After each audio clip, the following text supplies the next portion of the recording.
Morning, students. Okay, so welcome to the second lecture for Chemistry 1. Okay, so what have we learned in the previous class? Okay, we learned about the gas laws. So gas laws, we have gas A, gas B, gas C, and gas D. Okay, and then we learned about the difference between STP and RTP. All right, so gas laws, okay, I've already differentiated here. Okay, so Avogadro, Boyce, and Charles, we draw it in a table. So this was what happened. Can we recap what is STP and also RTP? Okay, very good. So this is a standard temperature and pressure. So what is the standard temperature? Standard temperature.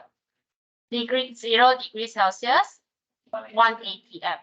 Okay, so what is this room temperature and pressure? 25 degrees Celsius, 1 atm. Okay, what is it about STP and RTP? What does it say? At STP,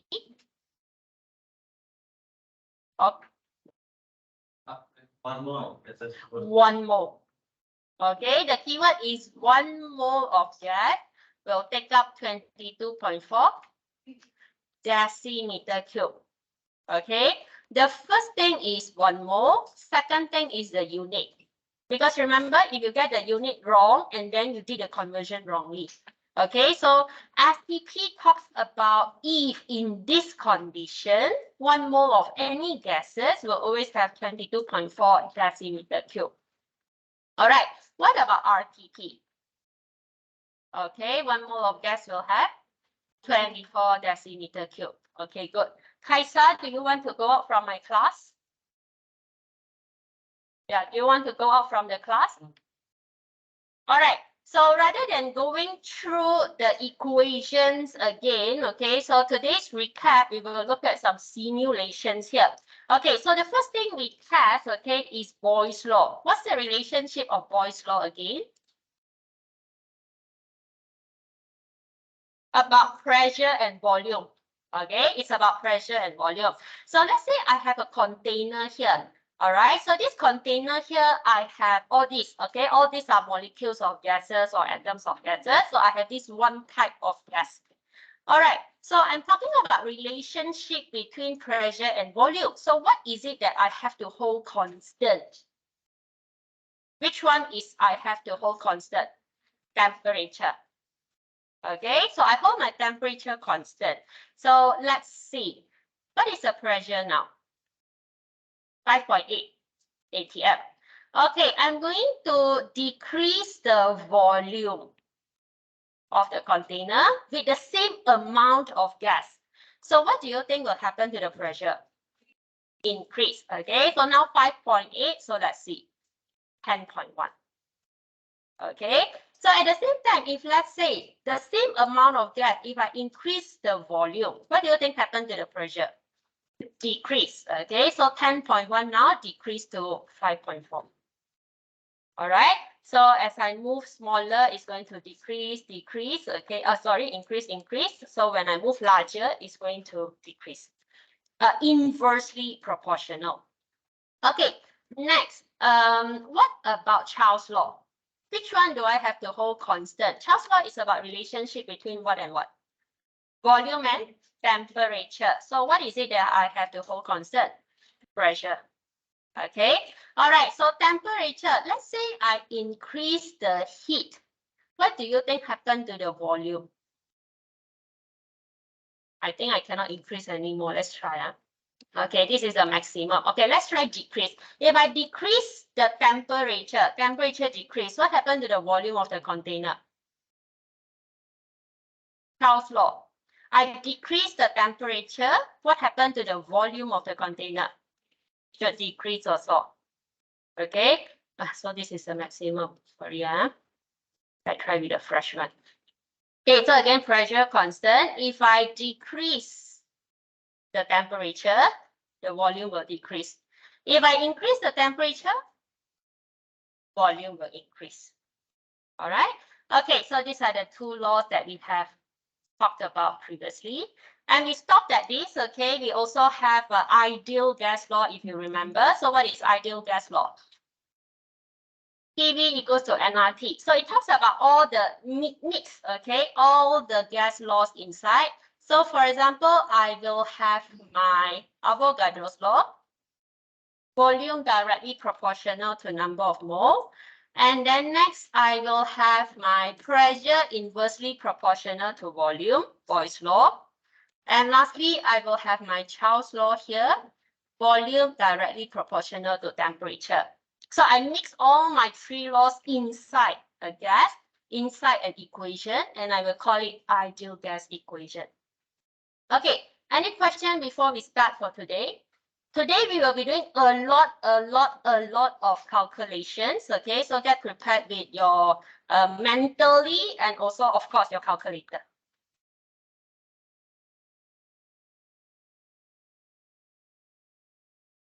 All right, so I'm going to teach you a trick, okay, how to read the questions for gas laws. When you know the questions for gas law, then you can easily know how to deal with the question.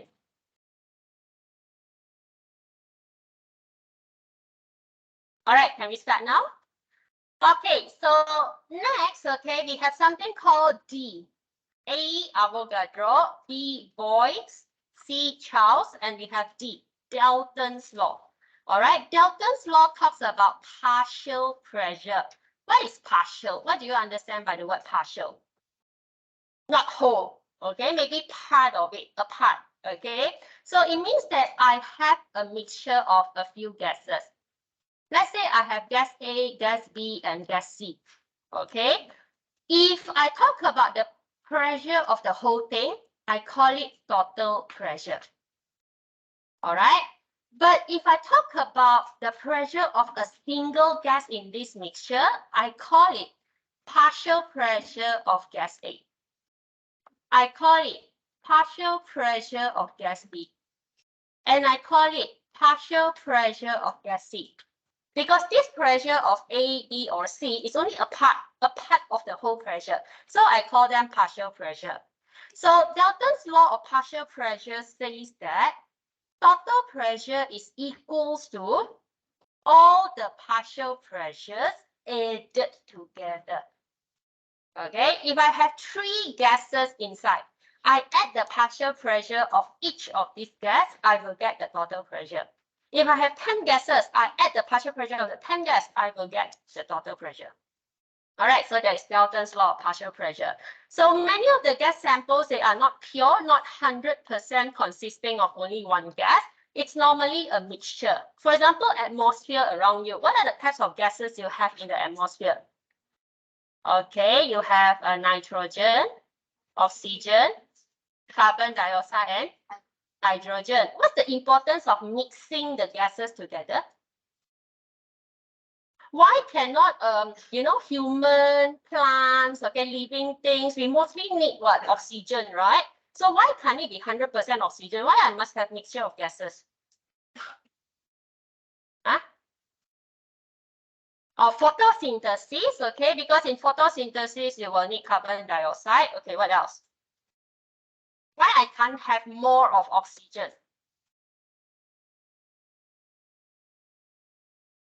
If there's what? Okay, you cannot breathe only with pure oxygen.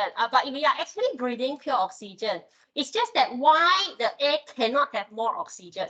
Why is it in such composition must mix with hydrogen, a bit of nitrogen? We already know carbon dioxide is for photosynthesis. Why we must have hydrogen and nitrogen? Combustion. Okay, imagine if the atmospheric around us, the atmosphere, we have too much of oxygen, just by leaving something there, it can be combusted directly. Too much, okay, too concentrated. That is why we must have a mixture of gases. All right, so Dalton's law of partial pressure, remember one thing. It says that, okay, particles in ideal. Sorry, teacher, what is ideal? Ideal means perfect gas. Okay, it means the gas in theory, the gas in textbook, if they behave perfectly, 100%. Okay, so the particles, they don't interact with one another, but they act independently. What do you mean by they act independently, they don't react together?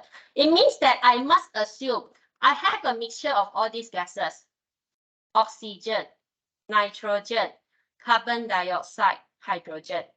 When I have mixture of gases in the atmosphere, I must assume that they behave ideally, they behave perfectly, so they will not interact.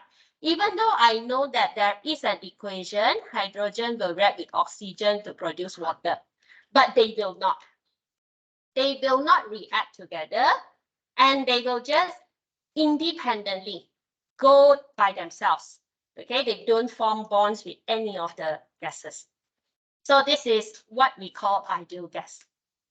So any pressure due to any single gas, we call it partial pressure. So I've already introduced to you, if I have A, B, C, partial pressure A, partial pressure B, partial pressure C. All right, and let's say, okay, I have a mixture of gases. I have three gases here. I have helium at 1 atm. Okay, I have helium. And then I have nitrogen at 1 atm. And I have oxygen at 1 atm. Okay, so number one, if I mix these three gases in a single container, I must assume that number one, they don't interact with one another, they don't form bonds with one another. And number two, they exert their own pressure, they act independently. Therefore, the total pressure, if I add them in one single container, what do you think it is? 3 atm. Okay, because they will be busy doing their own things, they'll be busy exerting their own pressure. So total pressure is add all the pressures together, I will get 3 atm. All right, give you a few seconds to digest, and we move on to the next slide.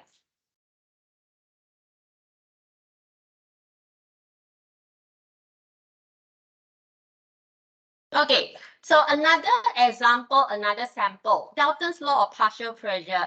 I have gas A, gas B, and gas C. If I add together all the three gases, I mix them all together in a container T total. Okay, what do you think is the total pressure?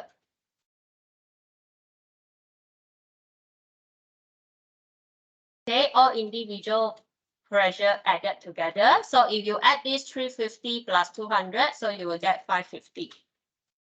All right, so when we do Dalton's law of partial pressure, when you have a mixture of gases, we must always assume that they will exert their own pressure.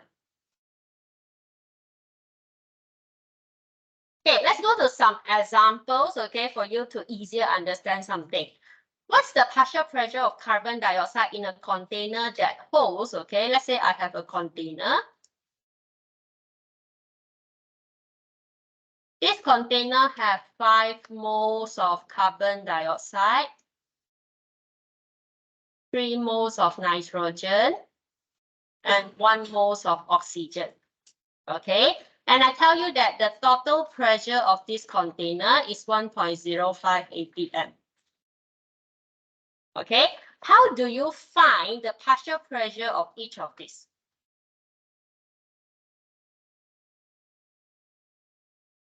Ratio, okay, so it's just like if I put it in a pie chart, okay, so it's just like here I have 5 parts. 5 parts is carbon dioxide, okay, 3 parts is nitrogen, and I have this 1 part is oxygen, the parts, okay, and here I have a total pressure of 1.05 atm. So my question is, what is the single pressure of carbon dioxide? How do you calculate this? 5 over 5 over 5 over 5. Okay, 5 over 9 times 1.05. Okay, if let's say you have difficulty imagine this, then imagine something that you love, a cake. Okay, let's say Yongjian eats 5 parts of a cake. Okay, it's 5 parts. And then Kevin is going to eat 2 parts. No, like 3 parts. Okay, and then Jassy, small eater, is going to only eat 1 part. And the whole cake, okay, rather than using pressure, I say the whole cake has a mass of 1.05 kg. Okay, easier to see, right? How many parts? So if I want to know how many kg Yongjian has eaten, so you will take Yongjian eats 5 parts, the whole cake has 9 parts, and the whole cake is 1.5 kg. It's the same concept. Okay, all right, so here, what do you get for the partial pressure of carbon dioxide? 583. Okay, do you want to just try to calculate for nitrogen and oxygen separately, just as practice? Okay, so just remember what is the importance why in chemistry we keep on studying moles, because moles represent a ratio.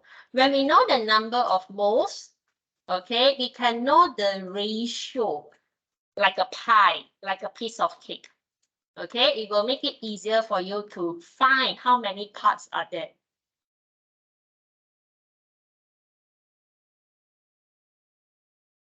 And partial pressure of oxygen. Okay, so nitrogen is 0.35. Okay, ATM. And oxygen? 1.178. Okay, good. This is just a warm up.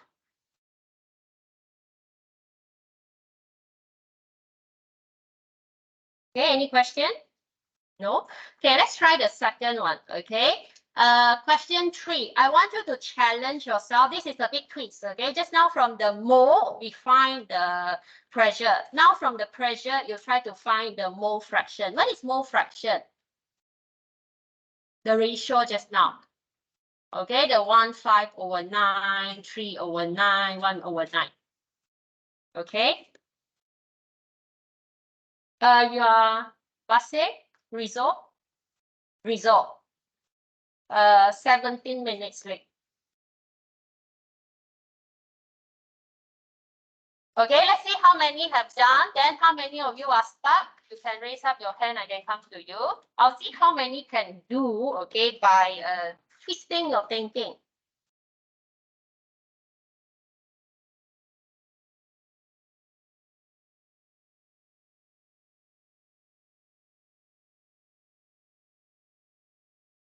Nomina, also not here today. I think I saw Fahad just now. Oh, okay.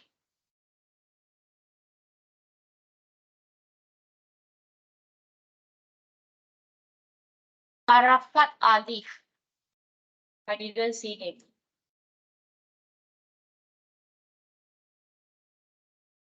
Moaz?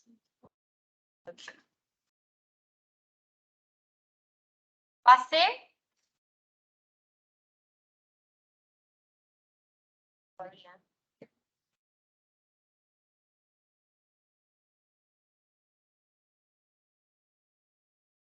That's so Moaz.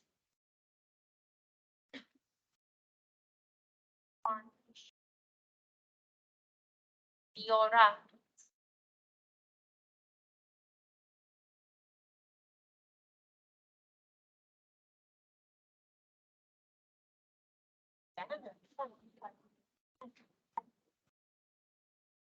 All right, how many have managed to get this answer? 1, 2, okay, not bad, huh? All right, so let's discuss this and see. Okay, what is the mole fraction of each of the gas in a mixture? If let's say in this mixture, okay, I have a neon with a partial pressure of 0.421 atm, and then helium 0.214 atm, and krypton 0.367 atm. Okay, so what is the fraction? What is the mole ratio? If I have all this pressure, the individual pressure here, now I want to find what is the ratio. How do you do it? just divided by total, because we just want the fraction. How much is occupied? Okay. So for example, mole ratio of neon. I just use the partial pressure of neon divided by total pressure. Okay. So 0.421 divided by, what's the total pressure? 0.002. Okay, so what do you get for this? 4.2? 420. Is there any unit? Mole ratio? No. Okay, because this is ATM, this is ATM, you can also double check. The unit will cancel off, so no unit. All right, next. Mole ratio of helium. Okay, just continue. 0.214 divided by 1.002. And mole ratio of krypton, 0.367 divided by 1.002. So this will be 0.214. This will be 0.366. Can you just check? Correct.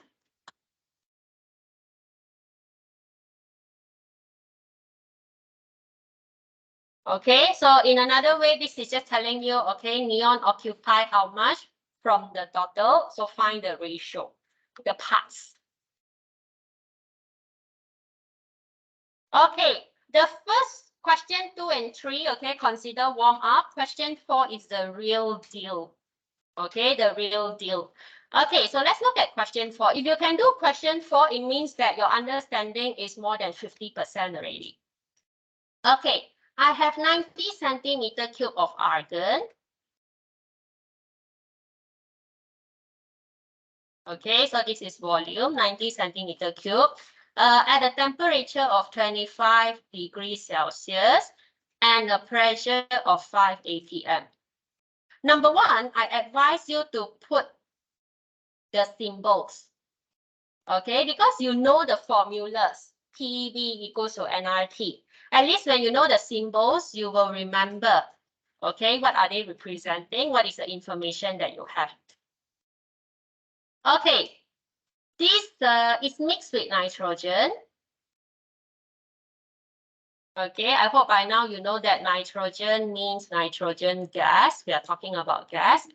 And it's going to be transferred to a container. Okay, so this will be a total container. And this total container has a pressure, a volume of 200 centimeter cube. And then I have a total pressure, 4.5 atm. Okay, my question is, what is the partial pressure of argon? What is the partial pressure of nitrogen?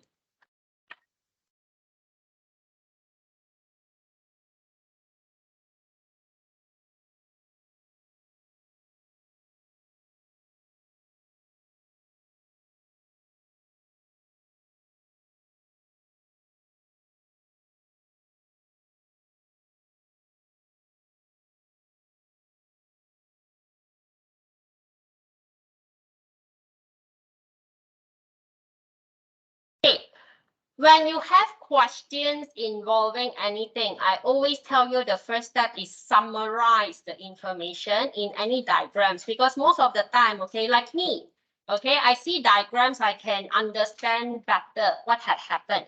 Okay, so number 1, I summarize everything in a diagram. Number 2, ask yourself, okay, is there any changes of the condition, or is it just a bunch of data?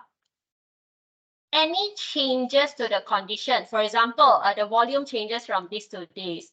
The temperature changes from this to this. Is there any changes or no changes? What is the changes? Okay, the volume and the pressure.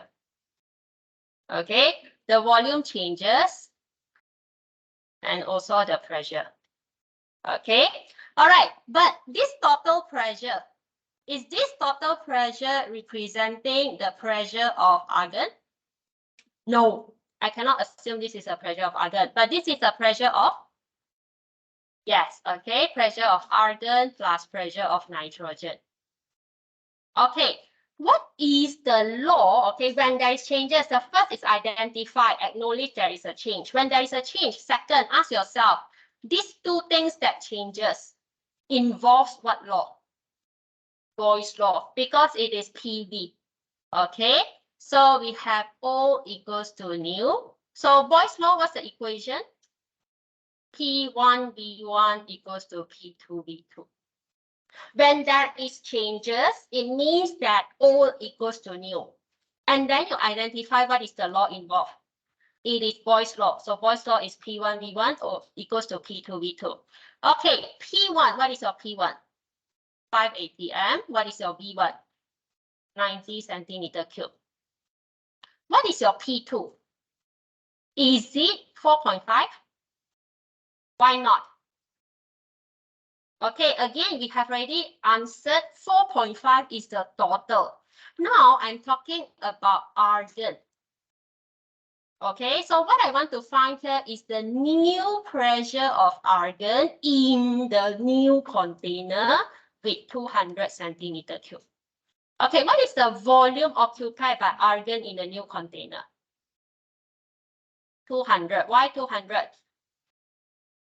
Remember at the beginning, the first slide last week, gas occupies the volume of the container it fills. So when I transfer, okay, the gas from a small bottle, 90 centimeter cube to 200 centimeter cube, the gas will occupy the whole 200 centimeter cube. All right. So here you must know what is your P of the O and V of the O. What is the P of the new, V of the new? So now I'm trying to find the partial pressure of argon in the new container. What is that? How much? That's all? Atmosphere ATM. Okay, now have you got the answer for this partial pressure of argon? Yes, 2.25. If you have the partial pressure of argon, can you find partial pressure of nitrogen? Yes, okay. Because here, I'm going to close the question because I no longer need the question. Okay, so partial pressure of argon is 2.25. Total pressure is 4.5. Okay, total pressure is 4.5 atm. And total pressure is partial pressure of argon plus partial pressure of nitrogen. If argon is 2.25, so what is your partial pressure of nitrogen? Also 2.2.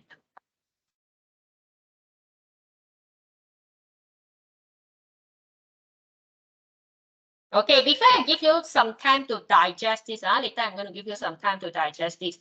Okay, both of these partial pressure are the same, 2.25, 2.25.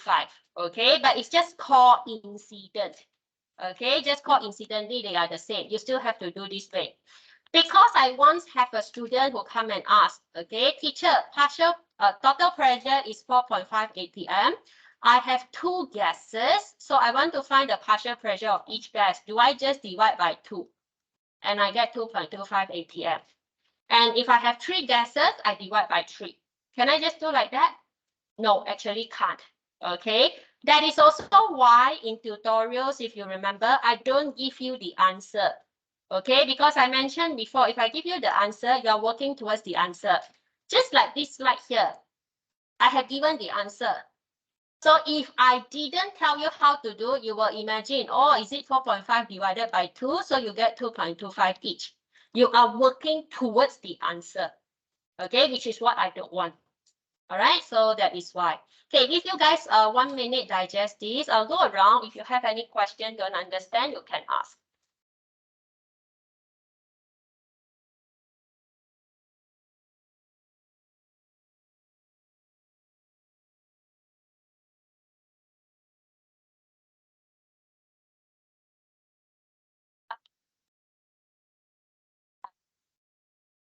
For example, if you look P equals to NRT, okay, so X, you have to look at the, sorry, you have to look at the value of 8.31. The 8.31 is 8 kilopascal.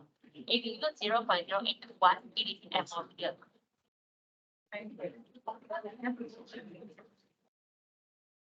That's kilopascal is that's in the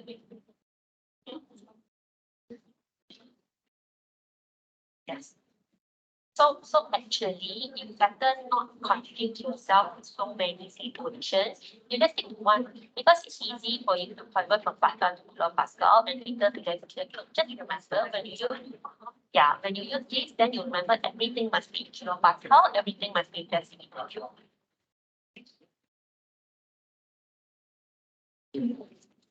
Question, anyone?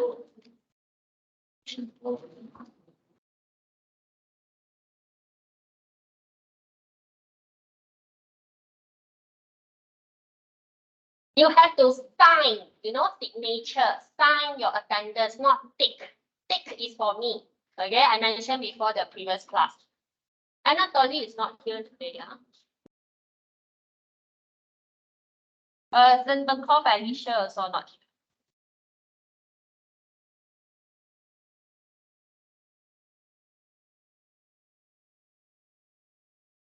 Thank you.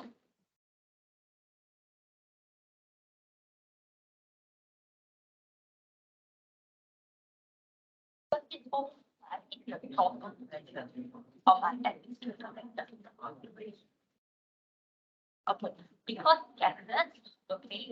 regardless of whether you have one gas, you ship into a new container, a larger container, it will be the full volume.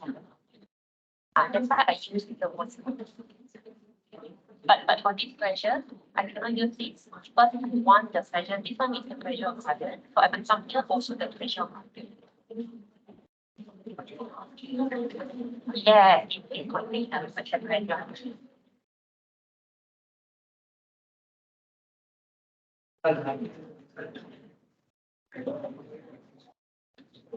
Okay, because this one actually I use this formula to calculate for argon.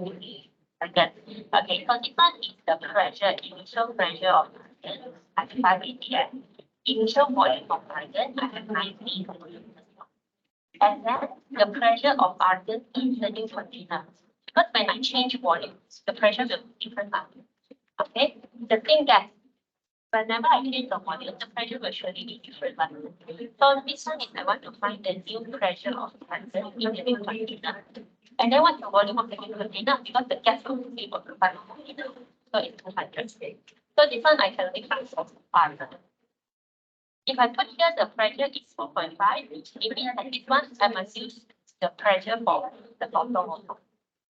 It cannot now because I don't know this pressure. So must use one step by one. Understand?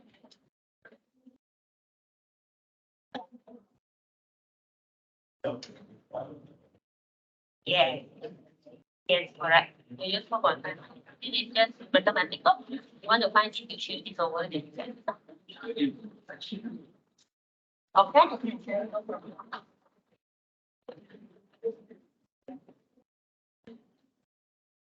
Okay. Of course, okay, if some of you are still confused and you do not want to ask me in the class, okay, you can approach me after the class. Okay, normally when we reach this stage, yes, a lot of people will have confusion. That's why I say, okay, this is we start to go to the real deal.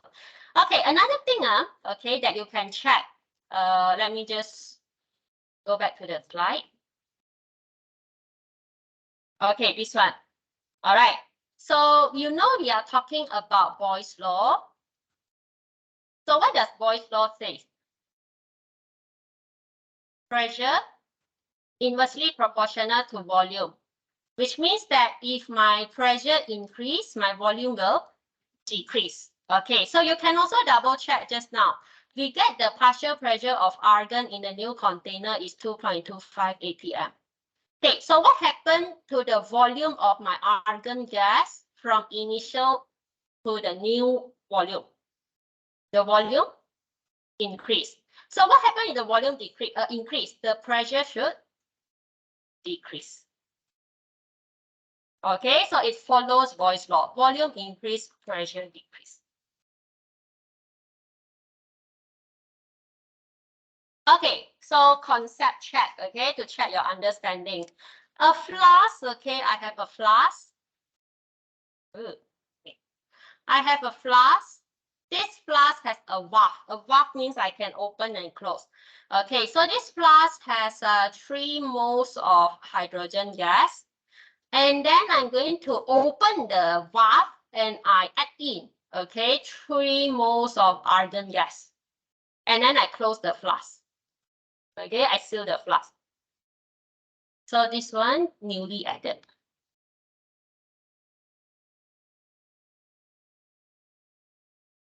All right. A, what happened to the pressure of only hydrogen gas in the flask after I introduce argon? Okay, so what happened to the pressure? Let's say my hydrogen has a pressure of H2. After I introduce initially, okay, initially I only have hydrogen, so the pressure is H2. When I introduce argon into the flask, will the pressure of hydrogen change or not? All right, how many of you say yes, the pressure of hydrogen will change after I introduce argon into the flask? How many of you say it will not change? The pressure of hydrogen will not change after I introduce argon into the flask. Put up your hand. Okay, what about the rest of you? Don't understand what we have learned so far. You have to choose one, and then you tell me. That's how we learn. Okay, you choose one based on your understanding. And then you tell me why do you think it will change. Okay, and then you tell me why do you think it won't change. All right, so again, how many of you think that the pressure of hydrogen will change after I introduce argon? Put up your hand. All right, why will change? Okay, more number of moles in the volume. Okay, so how many of you say that it will not change? Put up your hand. All right, well, why it will not change? Huh? Only hydrogen, 3 moles of hydrogen. Does the number of mole of hydrogen changes? No. Does the volume changes? Does the pressure changes? PV equals to nRT. Does the number of mole of hydrogen changes? Does the volume of the container changes? So will the pressure change? Does the temperature change? No. Okay, so what happened in this case? Remember, I told you there are 2 things you have to remember. If I have a mixture of gases, number 1, I have to assume they do not interact. They will not have chemical reactions with each other. They will not form new bonds with each other. And number 2, they act independently. It means that they exert, they give out their own pressure. Independently, I don't care what the other gas is doing. As long as my number of mole is the same, temperature is the same, volume of the container is the same, will the pressure change? No. Okay, just now this case, it changes because the volume changes. Volume changes, pressure changes. Okay, but in here, my volume of the container didn't change. Number of mole of hydrogen didn't change. Temperature didn't change. So will the pressure change? No. Okay, so there is no change to the pressure of hydrogen after I introduce argon. Okay, we go by formula, by the theory. Okay, B now. How do the pressure of argon and the pressure of hydrogen in the flask compare? If I compare the pressure of argon to the pressure of hydrogen, you think number 1, the same, number 2, argon higher than hydrogen, or number 3, hydrogen higher than argon? Give you 1 minute to discuss with your friends, then you raise up your hand. Either the same, argon higher, or hydrogen higher.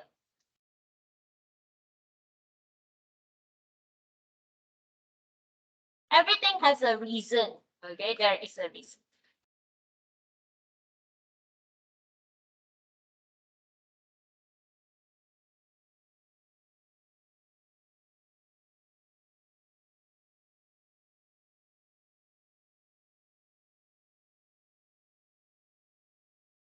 Okay, 10. All right, how many say that the pressure is the same? Put up your hand. Okay, the front part. Okay, how many say pressure of argon is higher? Put up your hand. How many say pressure of hydrogen is higher? Put up your hand. Okay, it's only the front part answering. The behind part all didn't raise up your hand. Are you in a situation or not? Those at the back. Dimitri, what is it? The same or argon higher or hydrogen higher? The same, okay. All right, so why is it the same? Number of mole is the same. Okay, remember just now when we have, let's say, total pressure, as long as the number of mole is the same, hydrogen is the same as number of mole of argon. Remember, how do you calculate partial pressure? Let's say partial pressure of hydrogen. How do you calculate? Let's say you have a total pressure is 10. How do you calculate partial pressure of hydrogen? You have all the information here. 3 moles of hydrogen, 3 moles of argon. Total pressure is 10 atm. So what's the partial pressure of hydrogen? The mole ratio times 10. So how do you calculate the partial pressure of argon? Also the mole ratio, 3 over total of 6, multiply 10. Okay, sometimes if you're confused, maybe it's useful for you to put some fixed values inside. You can put 1. It doesn't matter. Then you try to calculate what you understand. Okay, C. How does the total pressure in the flask compare to the pressure of the 2 gases? That means, okay, what can you say about the total pressure of the flask compared to the pressure of hydrogen and the pressure of argon?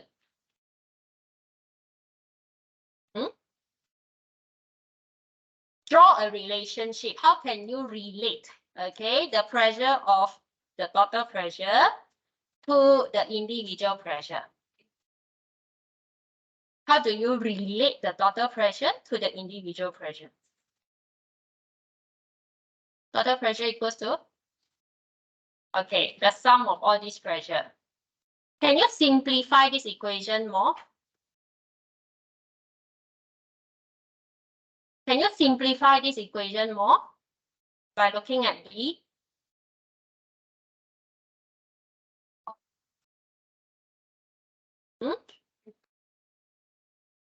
Simplify this equation more according to what you have answered in B. Okay, what do you know in B?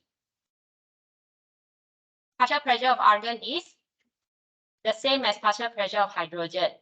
Okay, so how do you simplify this if they are the same?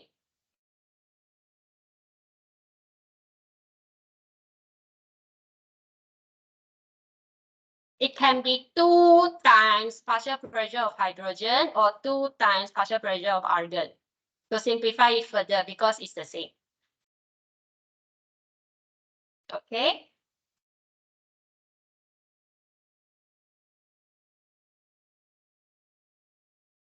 Okay, digest this.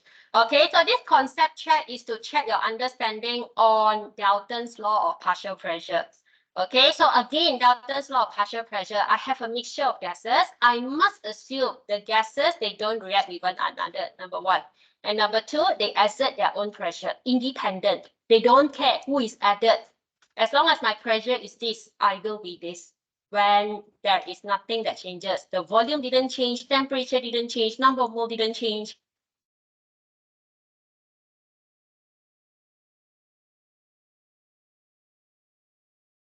Okay, so let's move to the last theory before I give you a break. Okay, so this one is just to understand a theory. Okay, what causes pressure? Why there is pressure? Collision. Collision of what? Between the walls, okay? From the molecules to the walls. You can see here, I have no molecules, no atoms here. Is there any pressure? No, 0. Okay, but when I put in, I cannot put 50. I put 1 first, let you see. Okay, you see, the pressure happens only when it starts to bounce, okay, to the wall of the container. Again, when it didn't bounce, it's 0. Once it touches, there is a pressure. Okay, so pressure is caused when my atoms or the molecules bounce onto the wall, hit the wall of the container. Okay, so now you can see movement of gases. Okay, based on this movement of gases, okay, I have a few questions to ask you. Number one, did any of the gases stop moving at any point of the time? No, they continuously move. So we say that the gases move in constantly move. Do they have any particular direction? Like this molecule must move here, that molecule must move 90 degrees? No. Okay, constantly moving in a random direction. Okay, so the first one is they constantly move in a random direction. Number two, do you see, okay, let's say I add a particle B. Okay, do you see that they hit and form a new molecule between the two gases? No. Remember we talked about Dalton's law of partial pressure. If I have a mixture of gases, do they chemically bond together? No. Okay, so number two, we say that they do not have any intermolecular forces of attraction. They don't form intermolecular forces of attraction. Number three, okay, once they hit the wall of container or when they hit one another, okay, do they stop or do they continue moving around? Continue. So what do you call this collision? Elastic or non-elastic? Elastic. Elastic means it's like a rubber ball, okay? Once you throw to the wall, it hits you back. Once you throw to anything, it hits you back. That is elastic, like rubber. Okay, so we say that any collisions, they are elastic collision. Okay, all right. So let's say, okay, I have one gas molecule. What can you say about the size of this gas molecule compared to the volume? Size is very, very, very small compared to the volume. The real molecule is even smaller than this, correct? All right, so all of those that we highlighted just now are what we call kinetic theory of gases. Okay, you know we talk about theory. Theory means 100% perfect. What is kinetic? Movement. Okay, 100% perfect movement of gases. If the gases are perfect, okay, are ideal gases, so how do they behave? All right, so this idea, we call it kinetic theory of gases. So the first one, the gases have negligible size. Negligible size, in another word, we say they have very small size, okay, compared to the volume of the container.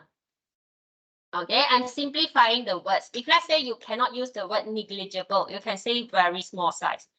If let's say you cannot understand average distance, you can say compared to the volume of the container.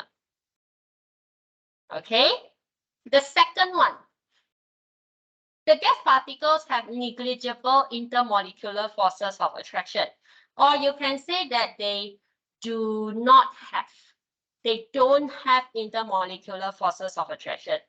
Like what we showed just now, they don't form bonds with one another.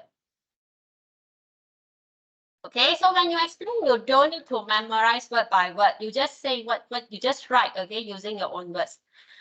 Number three, okay, the gases, they are in constant random motion, constantly moving with no particular direction, okay, in a random direction.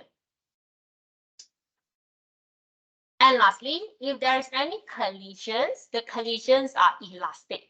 They will bounce back. Okay, no energy absorbed.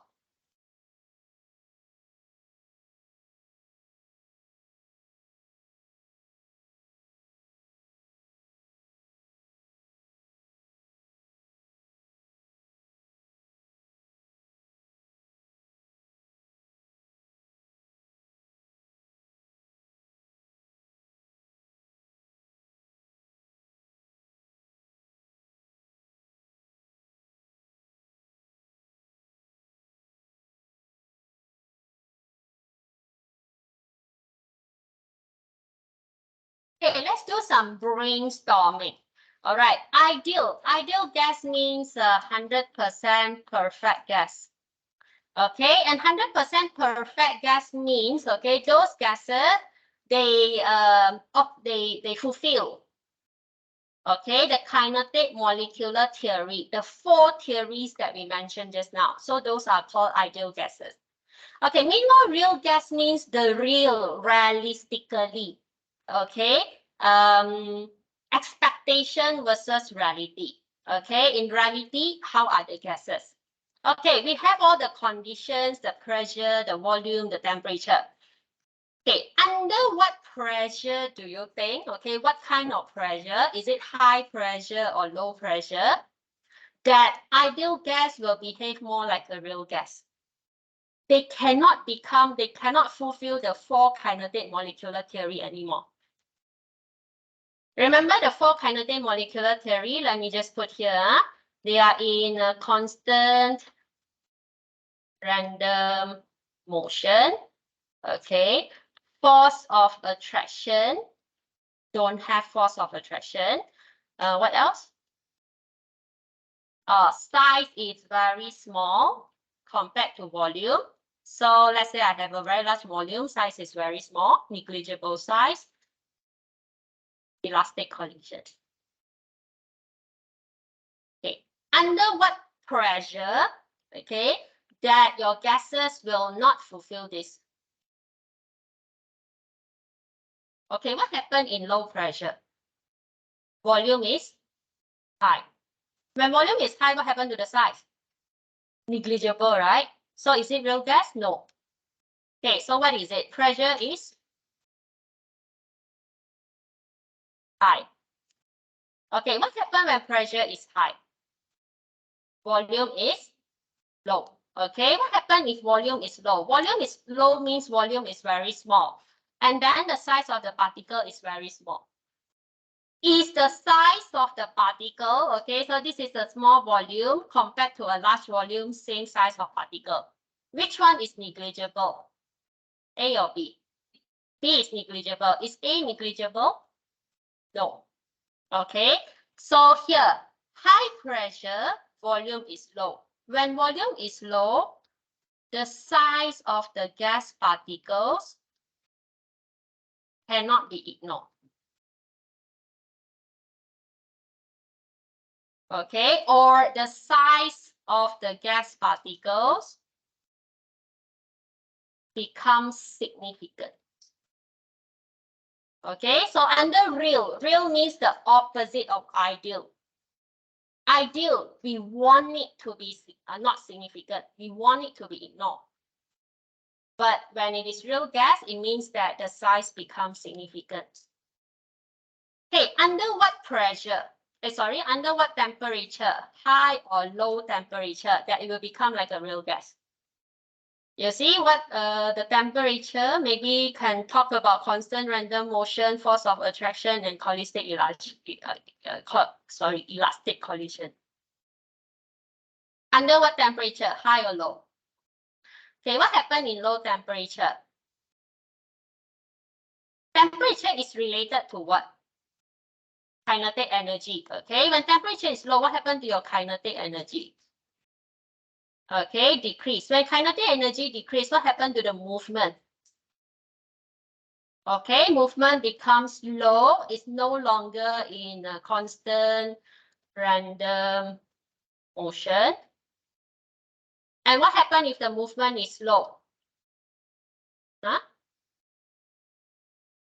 If there is collision, less collision, okay. Okay, or less elastic. Okay. What happened about the force of attraction is that in ideal gases, because they move so fast, constantly moving, it's just imagine like you're very busy, okay? You are late to the lab. You're running to the lab. Suddenly I call you, okay? Hey, Kyron. Then you're like, sorry, I have to go, and then you run away. So when I want to form, okay, a bond, a force of attraction with you, you are rushing away. So it was broken. Whenever I want to form a bond, broken. Whenever I want to form a bond, broken. That is what happened in ideal gas because constantly moving. So whenever there is a bond to be formed, it's broken. But what if the temperature is low kinetic energy? You're moving very slowly. You're walking around the lake very slowly, casually. So will there be force of attraction? Yes, there can be. Okay, because you're moving very slowly, so the molecules moving so slowly, there is a possible force of attraction. Okay, and then the other way around will be just the opposite of the top part. So from real gas, if I want it to behave more like an ideal gas, what is the pressure I should fulfill? Low pressure. Okay, because on top here is high pressure, so here it is low pressure. So what happens when low pressure? Volume is high. Okay, when volume is high, what happens to the size of the particles? Smaller. Okay, can be negligible or not significant. That is what we want in ideal gas. Okay, what about the temperature? High, okay? What happens when high temperature? Oh my God. Sorry, yeah. Okay, so high temperature, kinetic energy, high. What happens when kinetic energy is high? There is, yeah, very good. So that's how we relate, okay, to the kinetic molecular theory. There is a constant random motion. So what about all the collisions that happen? Elastic. Okay, you can imagine you throw a rubber ball slowly, it will bounce back slowly. If you throw it very hard, high kinetic energy, it will bounce back very elastically. Okay, what about force of attraction? Negligible. Okay, all right, so all this is just a summary of the next two slides. Okay, real gas becomes ideal gas, and ideal gas becomes real gas. Okay, so you can look through the two. Okay, I summarize in this mind map. So I give you guys a 10 minutes break. We come back at 10:08. Okay, and then we continue with the lecture.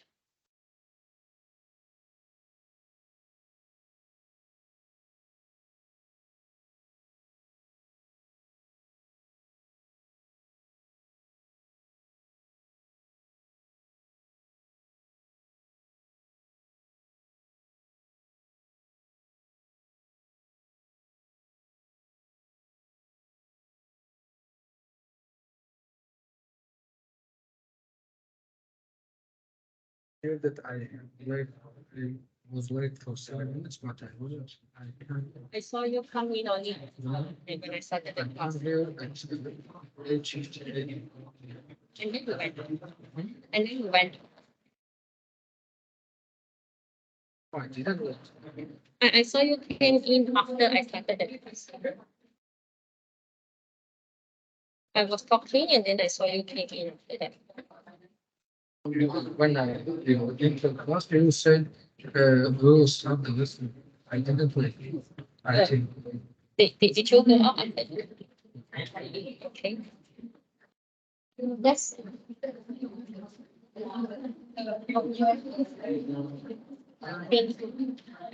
Yeah. And then ask your sign so it must be by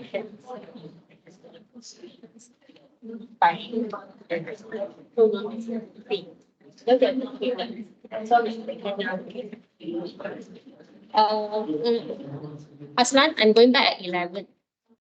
I won't be available after 11. So I better finish.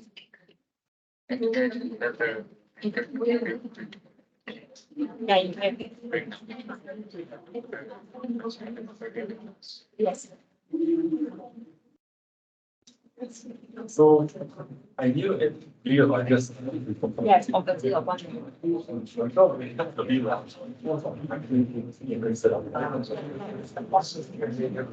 Because the money goes like going down and like the track. Yes, Stick together. yes. There is a chunk for them to correct.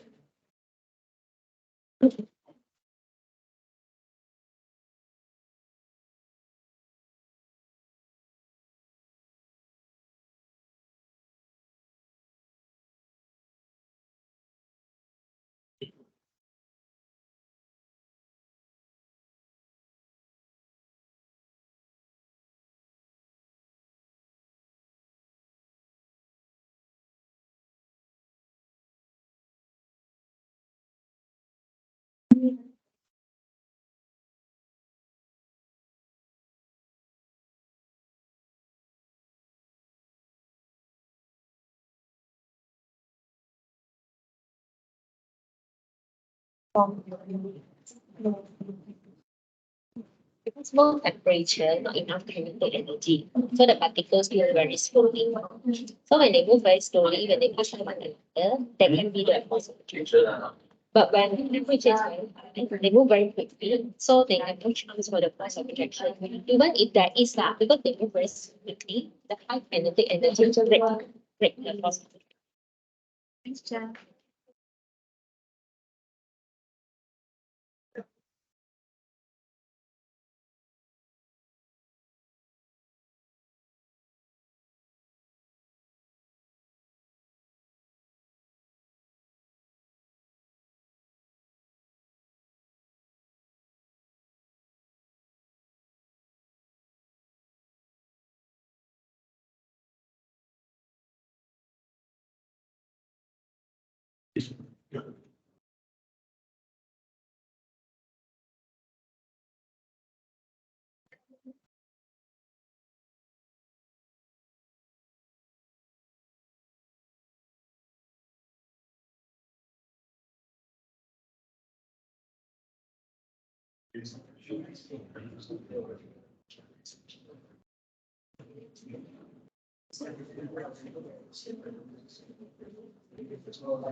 Like not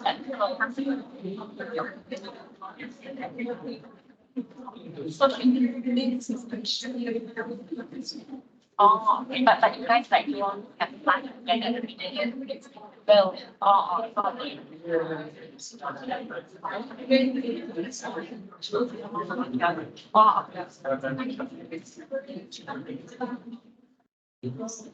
you need to just master why is it just like you just want to have a rest, you don't want to do large, it's not just one okay, understanding.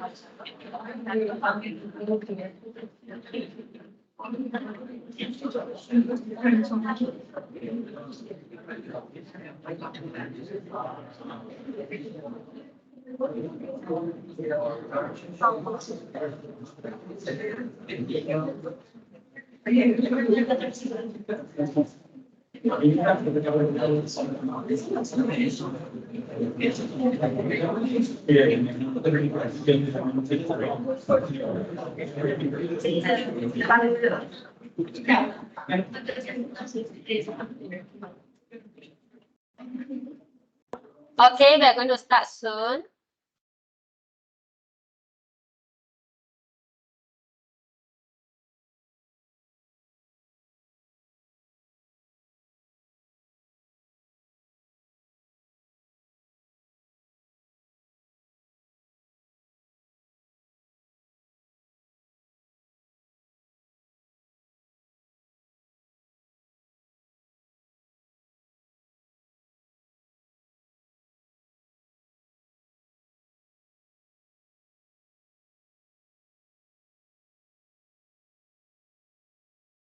All right, so just quickly glance through, okay, the two slides that we have already discussed in our brainstorming just now. Okay, so real gas becomes ideal gas under two conditions. One is low pressure, because low pressure, you have high volume.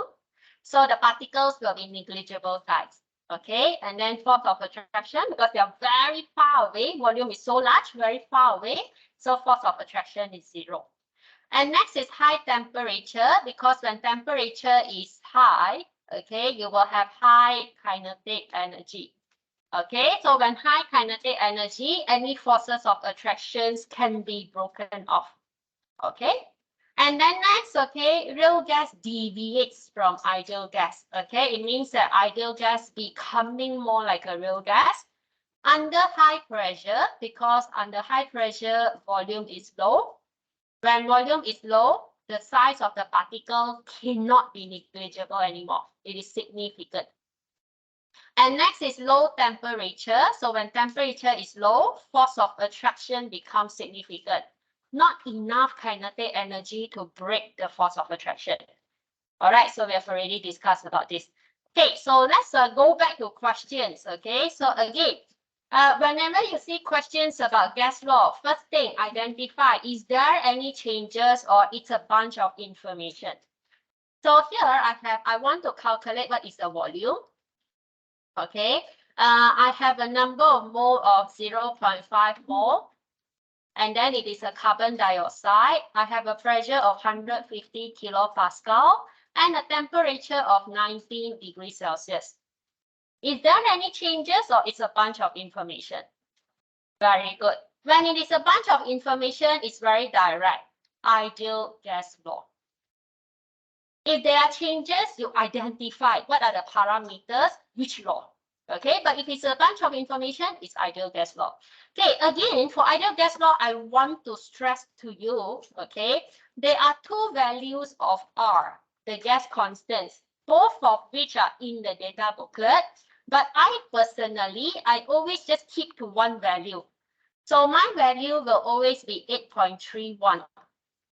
Okay, but then when I use this value, I always make sure my pressure is in kilopascal, my volume is in liter, or liter is equals to decimeter cube. And any questions about gas law, compulsory, regardless what law you use, temperature must be Kelvin. Okay, so these are the changes I must take note. So here, if I use my value R, I use 8.31. Of course, you can use 0.0821. But 0.0821, what is your pressure? No. Okay, 0.0821, the pressure is in ATM. Okay, the volume is still liter in decimeter cube, temperature is in Kelvin. Okay, but I will always stick to 8.314 lah. All right, for all my calculations later, I will use 8.314. So the number of mole I can directly plug in. Temperature, I need to convert to Kelvin. How to convert degrees Celsius to Kelvin? Plus 273. Okay, and then my pressure is already in kilopascal, so I can use this. My volume, I will know that it will be in decimeter cube later. Okay, so this is what I want to find. So I'll just solve it.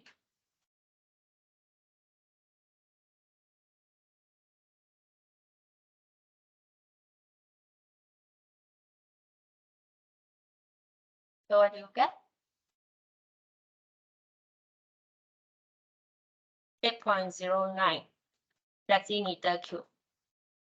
Correct? Yeah. Okay.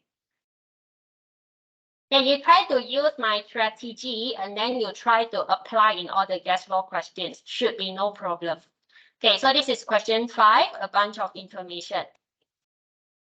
Okay, question 6. I have helium. Okay, with a volume of 200 decimeter cube at a pressure of 2 atm and a temperature of 28 degrees Celsius. It's placed into a tank. Okay, so I'm going to place this into a tank with an initial internal pressure of 600 kilopascal. Find the volume of the helium.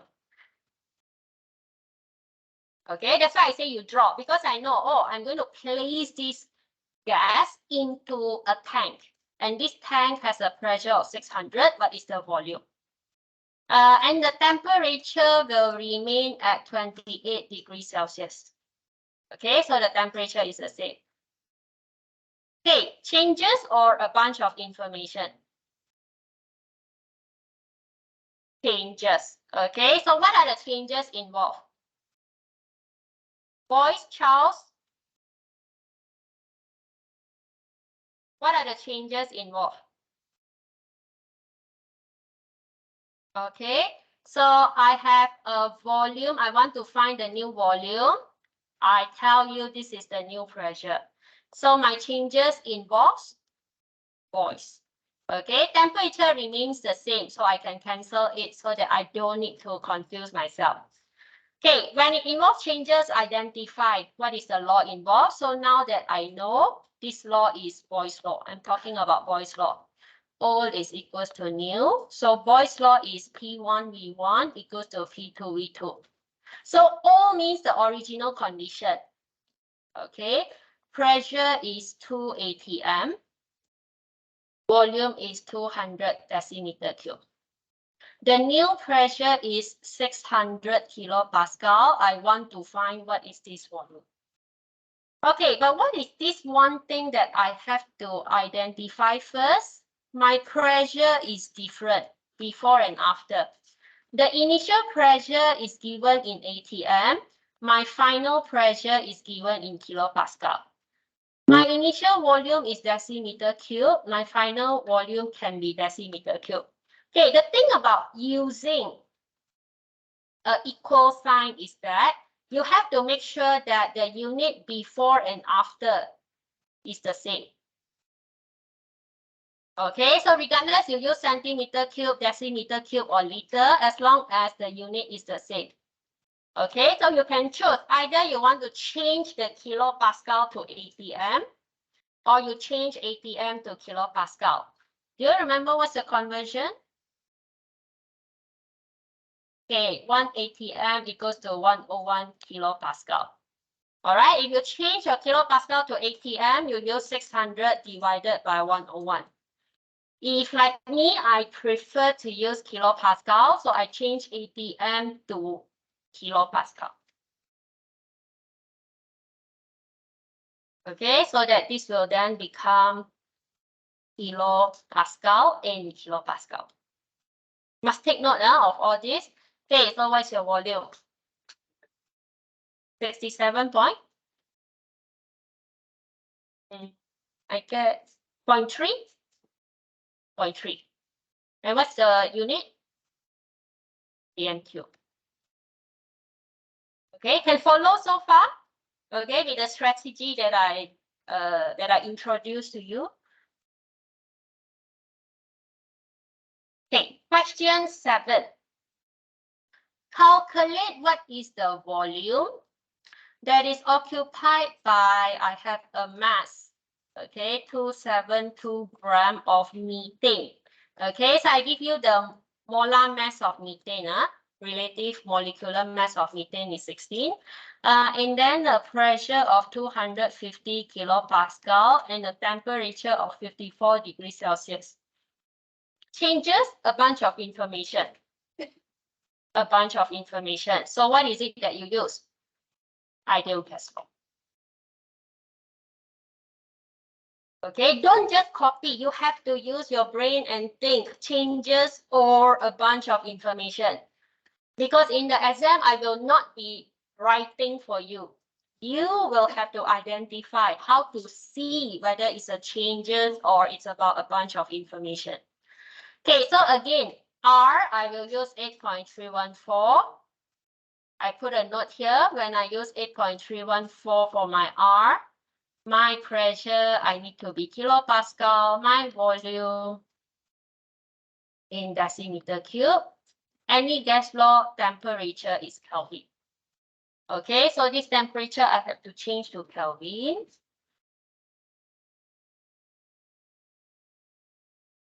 Okay, number of mole. How do you get the number of mole? Very good. Okay, I have a mass. I've given you the molar mass is 16. Okay, so this is a mix between gas laws and also your moles and equation. So pressure in kilopascal I can directly use. So volume is what I want to find.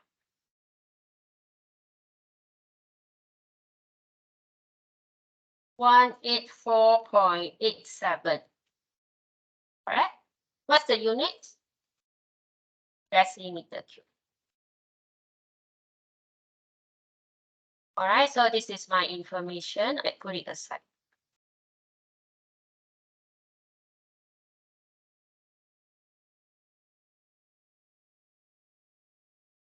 All right, can do very quickly when you use this method, right? Okay, try number 8 and 9 and 10. Okay, try 8, 9, 10.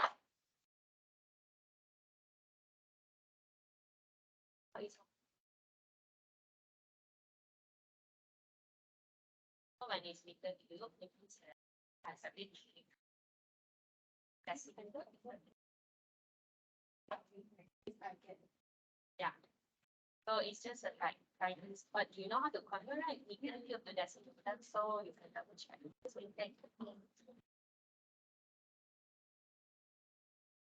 Okay, how many can do question 8 on your own?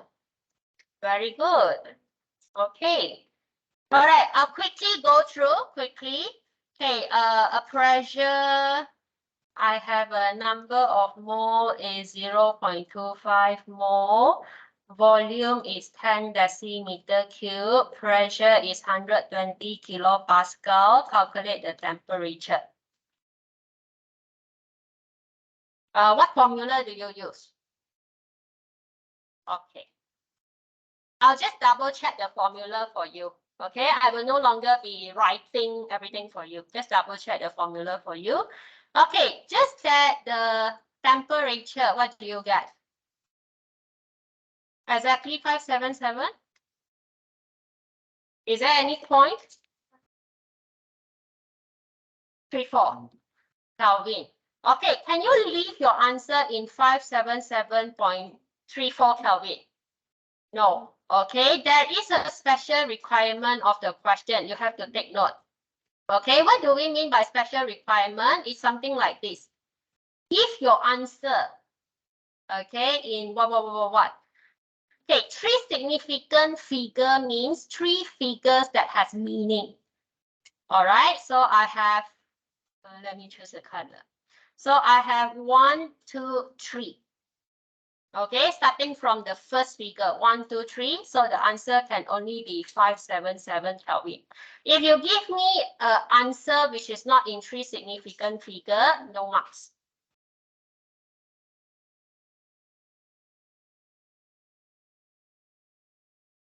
Okay, how many has done question 9? Okay, also the selected few. A syringe contains a volume 42.3 centimeter cube gas, temperature 98.15 degrees Celsius. Determine what is the volume. If the determine what is the volume if the temperature is decreased to negative 18.5 degrees Celsius. Changes or bunch of information. Okay, so I tell you that it decreases. Temperature decrease. I'm going to drop the temperature. Okay, so that is a change. So which is the formula you use? Charles. V1 over T1 equals to V2 over T2. Okay, the one I highlighted, you can see the orange and the yellow. So each one side.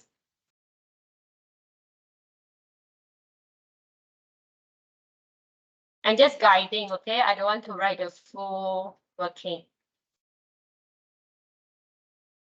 All right, the orange color in one side, the yellow color another side.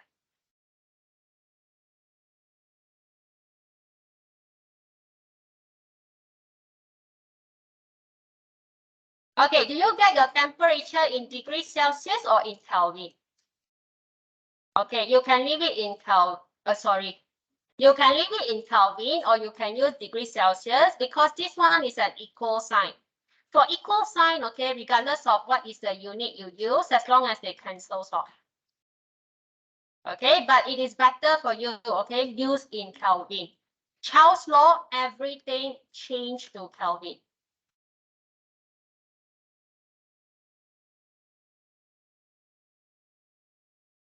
Okay, so do you get 0.029 decimeter cube? Okay.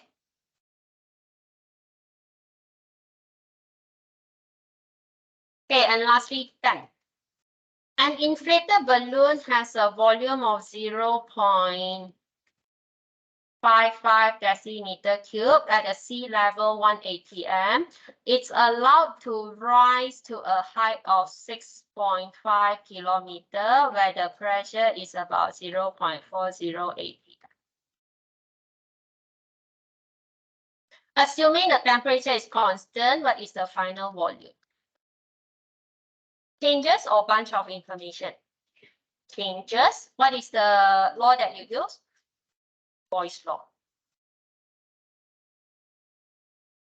Okay, because from the initial volume at a pressure of 1 atm, the balloon rises.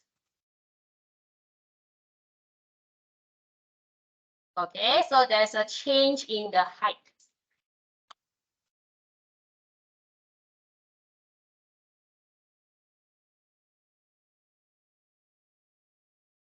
Okay, volume, okay, 1.375.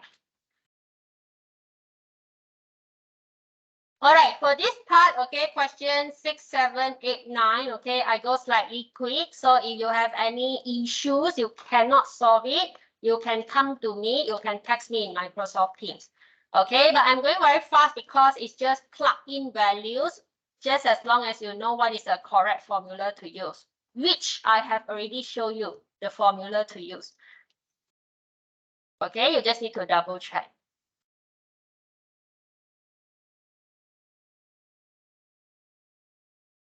Okay, let me just finish the last part of this chapter. Okay, then we can close chapter 1. Okay, we have the ideal gas equation PV equals to nRT. Okay, but we also know that number of mole is mass over molar mass. Okay, so just now we encounter one question, which is almost like that. Okay, so from the number of mole is actually mass over molar mass. Okay, now I want to draw the equation. Okay, rearrange the equation to involve density. Okay, so density is mass over volume. All right, so the mass over volume. What is the unit for density? Gram per decimeter cube or centimeter cube. What does it look like? Have you seen this unit before? Same as what? Similar to which unit? Gram per decimeter cube, mass over volume, concentration. Okay, so when we replace the number of mole is mass over molar mass, okay, then we know that mass over volume actually represents density. Okay, so when we rearrange, we can just take out mass over volume, replace with density. So in the case where you have a density, okay, you can actually use the ideal gas law to find the molar mass as well. Okay, so let's try one example. I have a flask of a volume 2 decimeter cube. It has a mass 5.28 gram. The pressure is 200 kilopascal and the temperature is 20 degrees Celsius. Calculate the relative molecular mass. Do you need to memorize the formula just now? This one? Where can you get it? Yes, data booklet, the list of formula, it was there. It is there since the beginning. Okay, you don't need to memorize. Page 2.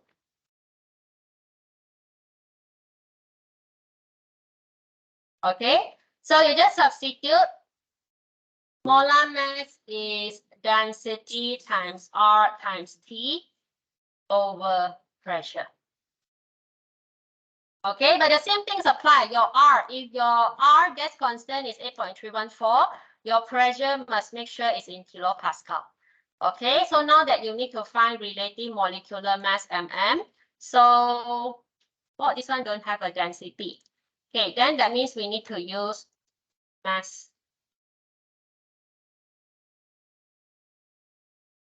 Okay, mass over volume.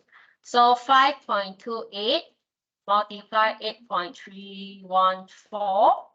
Temperature, remember to change to Kelvin. So plus 273 to 93. Okay, so pressure is still in kilopascal. Volume, decimeter cube, so directly can use.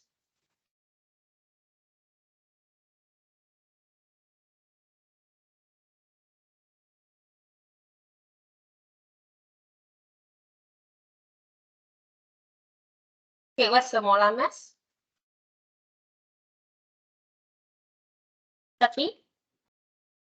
32.155. Is there any unit? Why? Okay, relative molecular mass is a comparison, relative.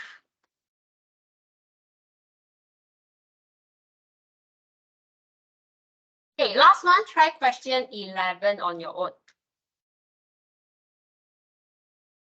Okay, even if you don't have this formula, at least you know PV equals to nRT, you can derive yourself. Number of mole is mass over molar mass. Okay, your R is 8.314. temperature 273. I'll just put a full 273 plus 100. Pressure in kilopascal. How do you change the pressure to kilopascal? 1.02 times 10 to the 5 Pascal. What is kilo? Okay, so when I put kilo, it means that it is 10 to the power of 3. So it will be left with 10 to the power of 2.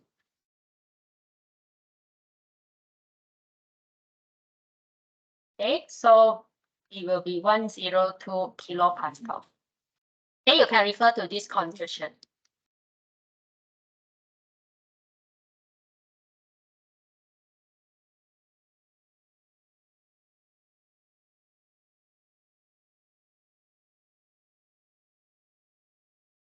Okay, so 10 to the power of 3 is your kilo. Okay, so 102 kilopascal, and the volume must change to the correct unit, decimeter cube. And then the mass given here is 0.08.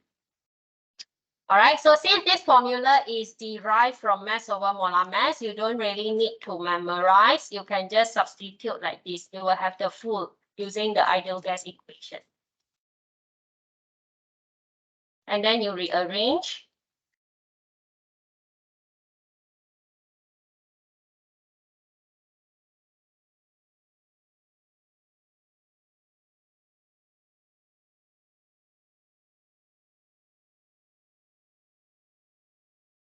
Okay, what's your molar mass?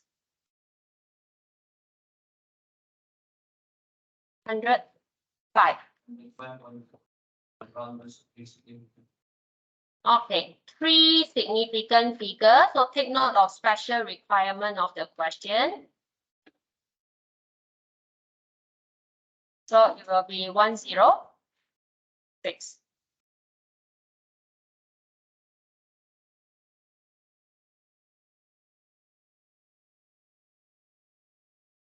Okay. Okay, question 12, the last question. Can you do it on your own? Okay, so it is similar to what we have learned, and it's already more than 10:30. I'll leave it to do on your own. Okay, but before I leave you guys, okay, so announcement or reminder, okay, this was actually already shown in the SOW. Okay, I've already put in the SOW. I'm just reminding you. So next week, Monday is a public holiday. Okay, make it bigger. Anyone who wants to take a picture. I will post it in the Microsoft Teams announcement as well.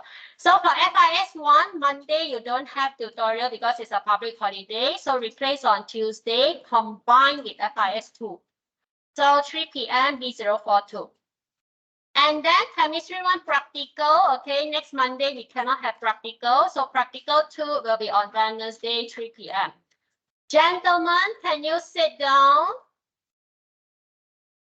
and listen to the announcement first? I don't want any of you to miss the practical because you say that you don't know there is a practical.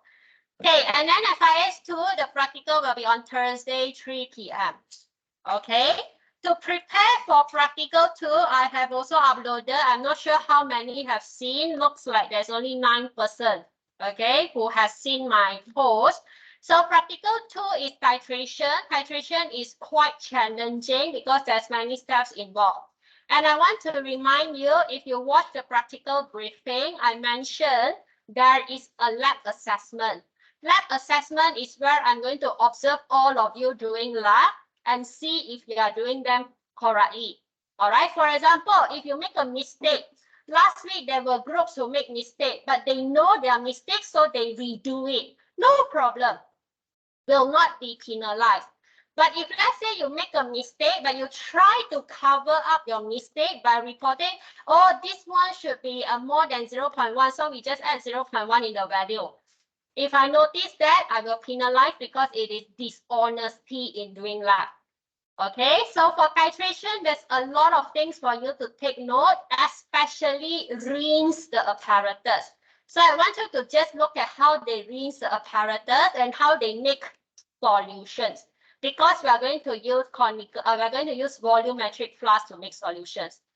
Okay, as well as practical 2, we will have new group division. So you can check, okay, same group with who.